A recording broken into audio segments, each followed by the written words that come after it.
Agora a gente está aqui com o meu conterrâneo Ari Vilhena Júnior, da Citrus, que fala aí sobre experiência do consumidor de diversas formas. Como ele estava me explicando, é bem complexo. Mas me conta o que é que vocês fazem para a gente entrar um pouquinho mais especificamente no cliente. Olá, Thalita. Conterrânea, que surpresa, hein? Pois é, o Citrus ele desenvolveu uma plataforma que trata visualmente tudo que é experiência do cliente. Você pergunta, o que é a experiência do cliente? São todos os pontos agrupados, pontos de contato de comunicação, todos os eventos que acontecem nas plataformas de software do cliente, mas tudo que tem a ver com as emoções. Então, juntamos esses três, jogamos um liquidificador e fazemos uma boa limonada disso tudo. Mas e como é que você consegue analisar tantos dados? Porque imagina numa central aí que tem milhões de ligações, como é que vocês fazem para analisar esses dados? Pois hoje com o banco... Com o banco, Não, mas não, o segredo é conhecido de todos. Na verdade, as empresas armazenam terabytes de dados, aí hoje é comum. Eu tenho clientes, a nossa empresa mãe, a Digivox, tem clientes que têm 250 terabytes armazenados de dados de ligações e atendimentos via URA de 5 anos. Então essas informações estão armazenadas em algum lugar, o Big Data tão falado, né? E continua sendo armazenada, só que elas são armazenadas normalmente separadamente. Então nós usamos sistemas e algoritmos para tratar essas informações de forma padronizada. Nós criamos padrões e ao criar um padrão eu vou buscar as informações que nos interessam e dentro desse padrão eu tomo uma ação baseada no que for o resultado dessa análise dos dados. Nossa, mas deve ser muito complexo. A gente fica com 5 anos gravado porque o governo pede para deixar gravado ou é uma coisa mais da empresa com o usuário, tipo uma fidelidade ali? Não, é compliance mesmo, compliance de mercado. Alguns mercados exigem 5 anos de gravação.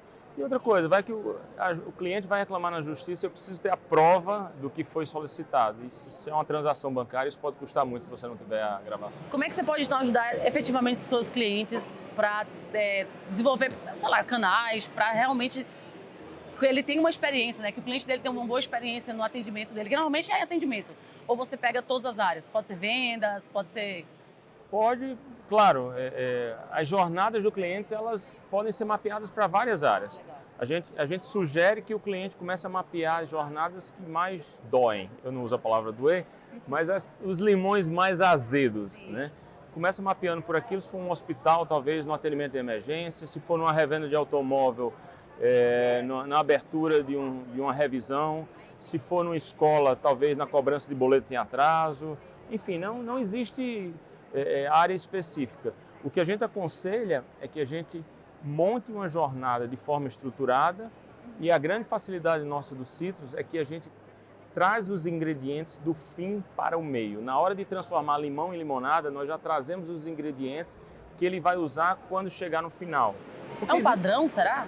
Não, padrão, existem algumas técnicas como Design Thinking, Scrum, que são utilizadas para as pessoas usarem aqueles post-its lá, mapear tudo, mas sempre as consultorias terminam com os post-its, né? Cria alguns mapas visuais, mas nós fomos um pouco além. Nós trouxemos os ingredientes que a gente chama do mundo de comunicação, do mundo dos sistemas, do mundo dos sentimentos, para o processo de mapeamento. E quando a gente mapeia a jornada, nós já terminamos o desenho da jornada com todos esses ingredientes que vão ser usados no futuro, na tecnologia. Então, acelera o processo de transformação no cliente. É muito louco. Você vê ainda que tem empresas que não se preocupam com essa jornada, ainda tem muita gente, tem muito cliente para você aí pelo Brasil, eu acho ainda, hein? Bom, existem alguns dados que muito poucas empresas se preocupam com a satisfação do cliente. Teve uma pesquisa recente nos Estados Unidos que dizia o seguinte, que das 500 empresas lá mais que estão na lista da Forbes, as 500 maiores, 80% acharam que eles cuidavam da experiência do cliente. E entrevistaram os clientes das 80% das empresas. Apenas 18% dos clientes eram bem tratados. Ou seja, na percepção, na visão da empresa, todo mundo acha que trata bem, mas na percepção do cliente não é a verdade.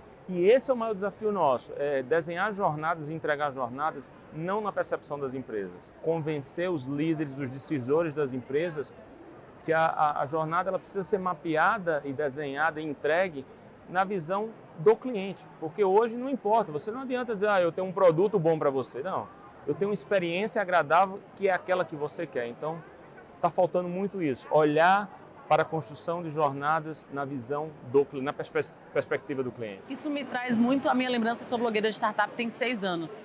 Eu acho que a startup ela também tem essa coisa, eu acho que trato bem, mas não trato. E aí vejo que muitas fecham por conta disso.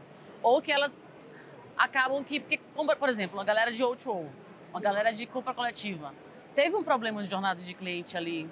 Não sei se você tem alguma reflexão sobre esse mercado nosso de startups. Eu acho que as startups, focar em canais ou em silos únicos, às vezes, é muito arriscado, né?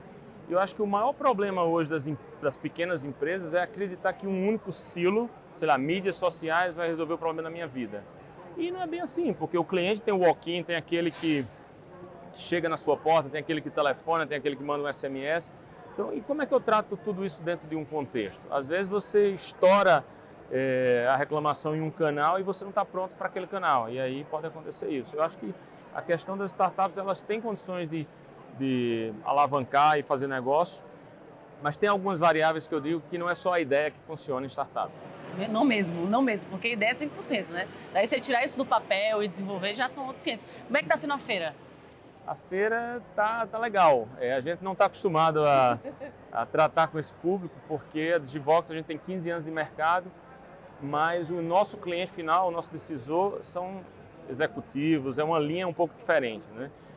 Quando lançamos o Citrus agora, há 3 meses, a gente está no mercado há 3 meses, esse novo conceito, na verdade, é um spin-off da Digivox, a gente começa a interagir com um público bem diferenciado, um público muito legal, e a gente está super satisfeito porque é uma forma nova de interagir e mostrar essa abordagem que a gente tem, ou seja, o nosso mindset está sendo trocado aí como casca de cobra, assim. Mas tá frio aqui em São Paulo, hein? Nós que somos lá de João Pessoa, minha gente, eu tô um sofrimento, tô com 2 casacos aqui debaixo. Obrigada, Ari. Então, galera, entra lá no site de vocês, fala que faz a propaganda agora, né? Vamos falar um pouquinho a gente está com o site citrus.cx, e é CX mesmo, tá? É Customer Experience.